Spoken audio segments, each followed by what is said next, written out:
Praise the Lord. आप सभी को जय मसीह की। प्रिय परमेश्वर आप सबको बहुत आशीष दे। आज मैं आपके बीच में जो है शेयर करने वाला हूँ survey of the new testament. नए नियम के बारे में मैं आपको बताऊंगा, इसकी कुछ खासियतें, वो बातें जो जानकर आपको इसको पढ़ने और समझने में आसानी होगी। ख़ास तौर पर उनके लिए ये वीडियो बहुत ही ज़्यादा मददगार है जो नए विश्वासी हैं या जो बाइबल पढ़ते हैं लेकिन उनको समझ में नहीं आती है, उनको पता नहीं चलता कि कहाँ से शुरू करें, कैसे पढ़ें, क्या पढ़ें और कैसे समझें। ये सारी चीज़ें जो हैं, ये सारे बहुत से सवालों के जवाब आपको इस वीडियो में न्यू टेस्टामेंट से रिलेटेड जो है वो मिल जाएँगे।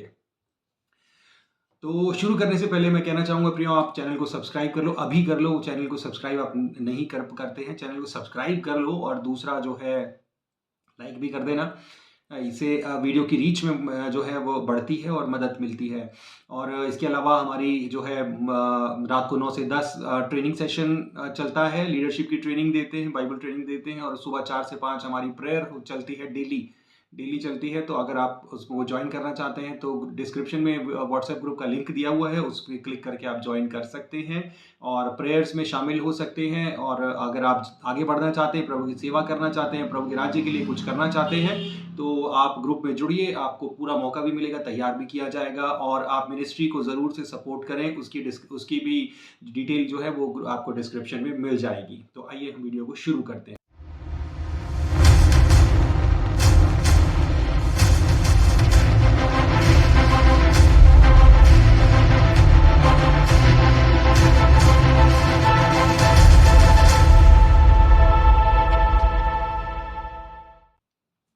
तो हमारे पास देखिए ये बाइबल है, बीएसआई की Bible, Bible society of India की बाइबल है। ये पूरी एक बाइबल है और इस बाइबल के अंदर जो है आप देखोगे इसके दो भाग हैं, दो भाग हैं इसके। ठीक है, पहला भाग है, यहां पर मैं आपको दिखा देता हूं। पहला जो इसका भाग है वो है पुराना नियम और दूसरा ये देखिए यहाँ पर ये पुराना नियम है ना, पुराना नियम है और दूसरा भाग है नया नियम। दो भाग हैं इसके। ठीक है, 75% लगभग 75% किताब जो है वो पुराने नियम का हिस्सा है, इतनी। ठीक है, और लगभग 25% जो है या 30% का जो हिस्सा है वो न्यू टेस्टामेंट जो है वो कहलाता है। और आज मैं आपको न्यू टेस्टामेंट के बारे में ही बताने वाला हूँ। तो जब भी एक विश्वासी जो है, नया विश्वासी है या जो पुराना भी विश्वासी, जब वो बाइबल पढ़ना शुरू करता है, जीरो ब्लैंक, कुछ नहीं पता, लेकिन वो शुरू कर रहे हैं बाइबल पढ़ना, तो ये अच्छा है कि वो पुराने नियम की अपेक्षा नए नियम से पढ़ना शुरू करें।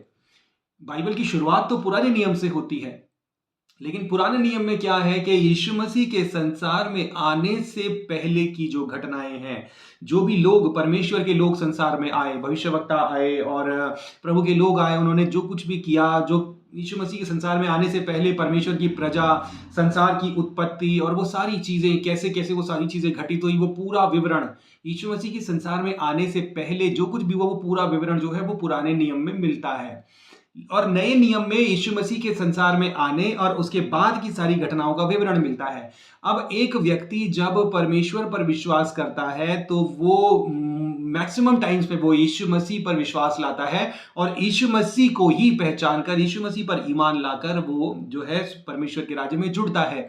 या यूं कहें कि ज्यादातर लोगों को पता ही नहीं होता कि परमेश्वर अलग है, यीशु मसीह अलग है एक ही, लेकिन ये दो अलग अलग जो बातें हैं, जब दो अलग अलग विवरण जो हैं वो हमें देखने में, पढ़ने में, समझने में आते हैं। ठीक है, तो ये दोनों अलग अलग हैं और इनको अगर आप, बहुत से लोग जो है जब इनको इकट्ठा करते तो उनको समझ में ही नहीं आता कि अच्छा यीशु मसीह परमेश्वर है या परमेश्वर परमेश्वर है, ये क्या है क्या नहीं, इस तरह की कंफ्यूजन रहती है। तो अच्छा ये है कि आप न्यू टेस्टामेंट से जब शुरू करेंगे तो आपको बहुत सारी चीजें अपने आप से क्लियर हो जाएंगी। न्यू टेस्टामेंट से बहुत सारी चीजें खुद से ही क्लियर हो जाएंगी। ठीक है, और न्यू टेस्टामेंट, बहुत सारी चीजें न्यू टेस्टामेंट में भी ऐसी हैं जो ओल्ड टेस्टामेंट से सीधे सीधे कनेक्टेड हैं, वो आपको समझ में नहीं आएंगी।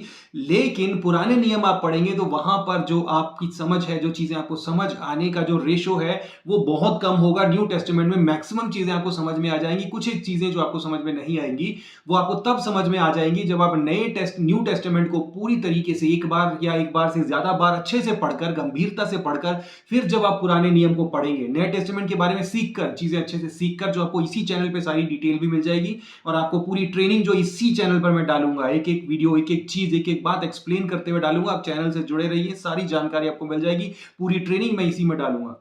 ठीक है, तो इस तरीके से प्रॉपर तरीके से सीख कर जब आप पुराने नियम को पढ़ेंगे तो आपको और बेहतर तरीके से पुराना नियम जो है वो समझ में आएगा। तो आपको शुरुआत किससे करनी है? न्यू टेस्टामेंट से करनी है। अब न्यू टेस्टामेंट जब आप खोलोगे, नया नियम जब आप स्टार्ट करेंगे, तो वो स्टार्ट कहां से होगा मैं आपको बता देता हूं।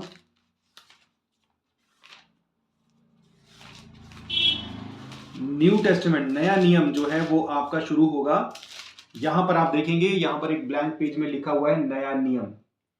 ठीक है, और उसके बाद जो आप अगला पेज पलटेंगे तो यहां से आपको मिलेगा मत्ती रचित सुसमाचार। ये मत्ती रचित सुसमाचार, यहां से नया नियम स्टार्ट होता है। बीएसआई की बाइबल जब हम खोलेंगे तो इसका पेज नंबर 1 और ओल्ड टेस्टामेंट में जो लास्ट पेज है जो खत्म होता है वो 1111 पेज नंबर से खत्म होता है।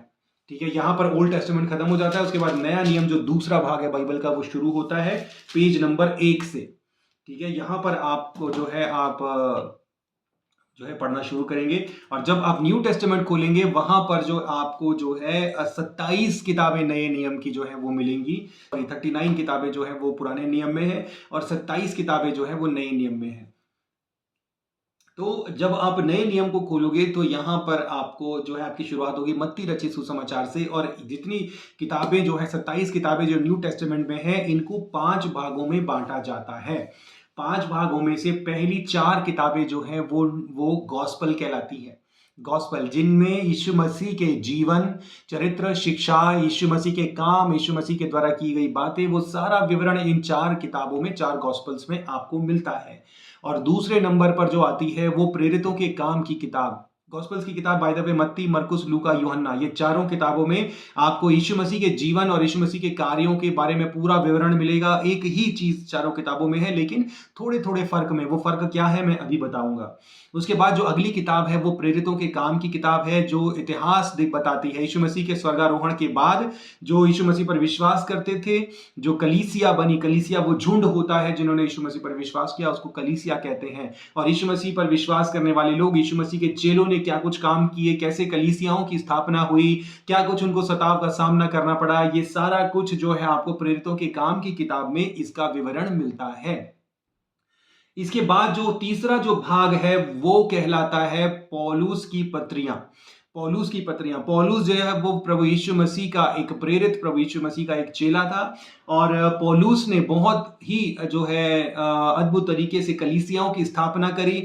वो कलीसियाओं की स्थापना करता था, आगे चला जाता था, कलीसियाओं की स्थापना करता था, फिर आगे चला जाता, ऐसे करते करते बहुत सी कलीसियाओं की उसने स्थापना करी। और उन दिनों में जो कम्युनिकेशन का जो मेथड है, उन दिनों में टेलीफोन नहीं होते थे, कुछ नहीं होता था, उन दिनों में पैदल जो है या घोड़ा गाड़ी के द्वारा, इन सब चीजों के द्वारा सफर किया जाता था। और कम्युनिकेशन का एक ही मेथड था, वो है या तो चिट्ठी पत्री या फिर किसी के मुंह से संदेशा भिजवाना। ठीक है, अब पौलुस ने जिन कलीसियाओं की स्थापना करी उन कलीसियाओं में अक्सर गड़बड़ियां आती थी। कई बार लोग कुछ गड़बड़ करते थे, कई बार गलत शिक्षा हो जाती थी, कई बार वो लोग भटक जाते थे, कई बार कुछ करते थे। तो उनको सुधारने के लिए पौलुस ने जो है वो चिट्ठियां लिखी, है ना, पत्रियां लिखी कि तुम ये गलत कर रहे हो, तुम वो ठीक कर रहे हो, मैं तुम्हारी सराहना करता हूं, और तुम ऐसे मत चलो वैसे, मतलब सुधारने के लिए कलीसिया को जो चिट्ठियां लिखी, वो चिट्ठियों का कंबाइंड रिकॉर्ड जो है वो अलग अलग चिट्ठियां जो है वो बाइबल में इंक्लूड की गई, और उन चिट्ठियों को कहते हैं पौलुस की पत्रियां। और उसके बाद जो है चौथा भाग जो हमारे पास आता है वो है जनरल एपिस्टल्स, यानी कि आम पत्रियां जो और अन्य लोगों के द्वारा भी लिखी गई, कलीसियाओं को सुधारने के लिए, कलीसियाओं का प्रोत्साहन करने के लिए जो पत्रियां लिखी गई, उन पत्रियों को कहते हैं जनरल एपिस्टल्स। और उसके बाद फाइनल जो एक किताब आती है वो है प्रकाशित वाक्य की किताब। प्रकाशित वाक्य की किताब जो है वो एक भविष्यवाणी की, प्रोफेसी की किताब कहलाती है। इस किताब में जो है प्रभु यीशु मसीह के स्वर्गारोहण के बाद जो है प्रभु यीशु मसीह ने जो है स्वर्ग में जो है प्रभु यीशु मसीह ने अपने एक चेले यूहन्ना को जो है स्वर्ग में लेकर गए आत्मा में, और उसको जब प्रभु आत्मा में लेकर गए उसको स्वर्ग राज्य दिखाया, उसको स्वर्ग में होने वाली सारी घटनाओं को दिखाया, और उसको कहा कि ये सारी बातें लिख और मेरे लोगों को जाकर बता। ठीक है, तो दुनिया में मेरे प्रियो, मैं आपको बताऊं, दुनिया में, पूरी दुनिया में जितने भी धर्म हैं, जितने भी ईश्वर हैं, जितनी भी बातें हैं, जितनी भी माइथोलॉजीज हैं, उनमें सिर्फ और सिर्फ बाइबल एकमात्र ऐसी किताब है, सिर्फ यीशु मसीह ही एकमात्र ऐसा प्रभु है जो इस संसार में आए, एक पवित्र निष्पाप जीवन को जिया, उसके बाद स्वर्ग में गए और स्वर्ग से आकर जो है प्रभु यीशु मसीह ने खुद को भी कंफर्म किया कि वो स्वर्ग में है, और उसके अलावा दूसरे गवाह के तौर पर अपने एक चेले को लेकर गए और उसको भी कंफर्म कराया कि ये सब बातें देख और लिख के ऐसी ही हैं। दुनिया में बहुत सारे महापुरुष आए प्रियो, बहुत सारे ईश्वर भी कहलाते हैं, बहुत सब वो आए भी, उन्होंने बहुत से काम भी किए और आकर मरखप भी गए और चले भी गए, लेकिन वो कहाँ हैं ये किसी को नहीं पता। बेस्ट गेस लोग लगाते हैं कि कोई कहता है कि वो अलाने स्वर्ग में, कोई फलाने स्वर्ग में, तरह तरह के स्वर्ग का विवरण देते हैं, लेकिन किसी ईश्वर ने भी वापस आकर ये कंफर्म नहीं किया कि वाकई में वो स्वर्ग में भी है, या वाकई में वो थे भी या है भी, या वैनिश हो गए, खत्म हो गए, जीरो हो गए, किसी को नहीं पता, क्योंकि कभी किसी ने वापस आकर कंफर्म नहीं किया या किसी और के द्वारा ले जाकर उसका कंफर्मेशन नहीं दिया और रिटर्न रिकॉर्ड उसका नहीं लिखवाया। सिर्फ बाइबल एकमात्र ऐसी किताब है जो इस बात का रिटर्न रिकॉर्ड रखवाती है और डबल कंफर्मेशन करवाती है। आप यीशु मसीह पर विश्वास कर सकते हो कि यीशु मसीह अगर आपको स्वर्ग राज्य की कुंजियां दे रहे हैं, अगर आप यीशु मसीह पर विश्वास कर रहे हैं, तो आप ये मानकर चल सकते हैं कि 100% गारंटी है कि आप स्वर्ग में ही जाएंगे। ऐसा नहीं है कि आप सोचोगे, कोई आपको बोले कि तुम सांप बन जाओगे, बिच्छू बन जाओगे, या जीरो हो जाओगे, खत्म हो जाओगे, या कहीं मिट्टी में धस जाओगे, या समंदर में समा जाओगे, या फूल में समा जाओगे, या क्या बनोगे। बहुत असमंजस की स्थिति नहीं है, बहुत क्लियर कट टीचिंग है। वो क्लियर कट टीचिंग क्या है कि जो खुद स्वर्ग में है वो ही आपको स्वर्ग में लेकर जा सकता है। जिसका कोई अता पता ही नहीं है, जो मर खप गया, उसके बारे में आप विश्वास नहीं कर सकते। बहुत अनिश्चितता है, और अनिश्चितता में मत रहिए, क्योंकि ये आपके अनंत काल के जीवन का सवाल है। अगर आप अनिश्चितता में रहोगे तो आपका कोई पता नहीं आप कहां जाओगे, कहां नहीं जाओगे। मैं तो ऐसे नहीं रह सकता। मैं तो एक ऐसे प्रभु पर विश्वास करूंगा अपने अनंत काल के जीवन के लिए, अपनी आत्मा के परम निवास के लिए, जो खुद भी जो है स्वर्ग में है, जिसने डबल कंफर्मेशन दी, और जिसका जीवन जो है वो पवित्र, योग्य और काबिल है, जिसका जीवन निष्पाप है, निष्कलंक है। ऐसे प्रभु पर विश्वास करना मैं बेहतर समझता हूं, बजाय उन ईश्वरों के जो इंसानों के द्वारा बनाए गए, इंसानों की सीमाओं के अंदर है, समय के अधीन है। ऐसे ईश्वरों पर विश्वास करना मैं जो है बिल्कुल भी बुद्धिमानी नहीं समझता। अब सवाल यह है कि हमारे पास 4 गॉस्पल्स क्यों है? 4 हमारे पास, अगर यीशु मसीह का जीवन जो है, अगर एक ही अगर जीवनी किताब को हम पढ़ें तो जीवन में समझ तो आ जाता है, लेकिन फिर 4 गॉस्पल्स क्यों? 4 गॉस्पल इसलिए प्रियो कि जब हम जिस दुनिया में हम रहते हैं, उस दुनिया में अगर कोई एक किताब किसी के बारे में लिखी जाती है तो वो कंफर्मेशन नहीं मानी जाती। यानी कि अगर मेरे बारे में कोई एक किताब लिखेगा, उसमें वो लिख सकता है कि विनोद कुमार अच्छा इंसान है, बुरा इंसान है, ऐसा था, वैसा था, तो कोई इंसान पढ़ेगा तो उसको जानेगा अच्छा ठीक है। लेकिन अगर मेरी बातें अगर कंफर्म करनी है कि जो बातें लिखी गई वो सच है, तो एक नहीं, 2 नहीं, 3 या 4 लोगों के द्वारा अगर बातें लिखी जाएं और उनके चारों की एक ही मन हो, एक ही बात बोले, तो 100% कंफर्म माना जा सकता है कि जो बोला गया, जो बताया गया, वो 100% सही है। ठीक है, यानी कि ये लगभग नामुमकिन है कि 4 अलग अलग लोग, अलग अलग कल्चर से आए हुए लोग एक ही व्यक्ति के विषय में विवरण लिखें, डिटेल लिखें, और वो हूबहू मैच करता हो। ठीक है, ऐसा बिल्कुल इम्पॉसिबल है, और बाइबल में ये पॉसिबल हुआ है। और हमारा परमेश्वर जो है वो बुद्धि का परमेश्वर है, हमारा परमेश्वर समझ का परमेश्वर है, और जो सुबुद्धि का परमेश्वर है, परमेश्वर को ये अच्छा लगा कि परमेश्वर 1, 2, 3 नहीं बल्कि 4 अलग अलग विवरणों के द्वारा ये कंफर्म करे कि यीशु मसीह ही इस संसार का एकमात्र उद्धार करता है, और कोई उद्धार करता है ही नहीं, हो ही नहीं सकता। दुनिया में और भी बहुत सारे ईश्वर हैं, और भी बहुत सारे प्रभु कहलाते हैं, और लेकिन उनकी जब आप विवरण जब आप पढ़ोगे ना, एक से ज्यादा लोगों के बारे में जब वो विवरण लिखा गया है, तो वो विवरण जब आप पढ़ोगे उसमें बहुत सारी जो है गड़बड़ियां पाई जाती हैं।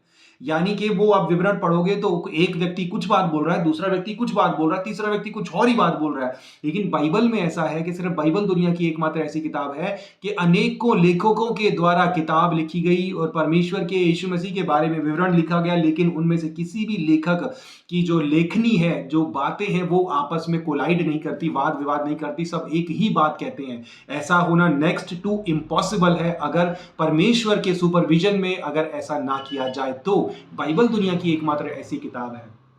तो जब आप पढ़ोगे 4 अलग अलग विवरण, इसमें आपको यीशु मसीह के 4 अलग अलग जो है कैरेक्टर के फेसेस वो देखने को मिलेंगे।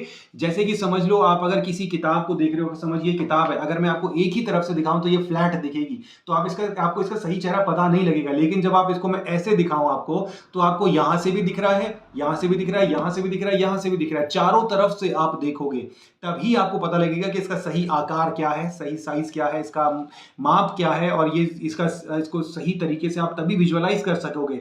ऐसे ही यीशु मसीह को जो है चार अलग अलग दृष्टिकोण से जब देखने में आता है, और चारों दृष्टिकोण अलग अलग तरीके से देखकर जब हम उनको कंबाइंड करते हैं, तब ही हमें यीशु मसीह के जीवन, चरित्र, शिक्षाओं और किरदार के बारे में सही तस्वीर जो है वो देखने में आती है। और ये काम परमेश्वर ने किया है, बाइबल में ये अद्भुत काम जो है वो पूरा हुआ है। इसलिए प्रियो, ये न्यू टेस्टामेंट का ओवरऑल सर्वे है। तो जब भी आप न्यू टेस्टामेंट पढ़ना शुरू करेंगे तो आपको क्या करना है, पहले तो आपको चारों गॉस्पल्स को पढ़ना है, चारों गॉस्पल्स को अलग अलग दृष्टिकोण से लिखे गए गॉस्पल्स को आपको पढ़ना है। उसके बाद आपको क्या करना है, उसके बाद आपको गॉस्पल्स के, यीशु मसीह के जो है स्वर्गारोहण के बाद जो है प्रेरितों के काम की किताब में इतिहास पढ़ने हैं कि प्रेरितों ने कैसे काम किया, कैसे कलीसियाओं की स्थापना करी। उसके बाद आपको पत्रियां पढ़नी है कि जिन्होंने कलीसियाओं की स्थापना करी, उन कलीसियाओं को सुधारने और प्रोत्साहन के लिए उन्होंने पत्रियों में क्या कुछ बातें लिखी, वो हम पर भी आज वैसे ही लागू होती हैं।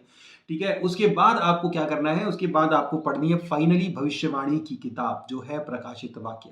ये इस तरीके से जब आप न्यू टेस्टामेंट को पढ़ेंगे अच्छे से, एक बार, दो बार जब आप पढ़ेंगे, तीन बार जब आप पढ़ेंगे, तो आपको काफी चीजों की समझ लग चुकी होगी। उसके बाद आप पढ़ेंगे ओल्ड टेस्टामेंट, तो आपको ओल्ड टेस्टामेंट की भी अच्छी तरीके से समझ लग जाएगी।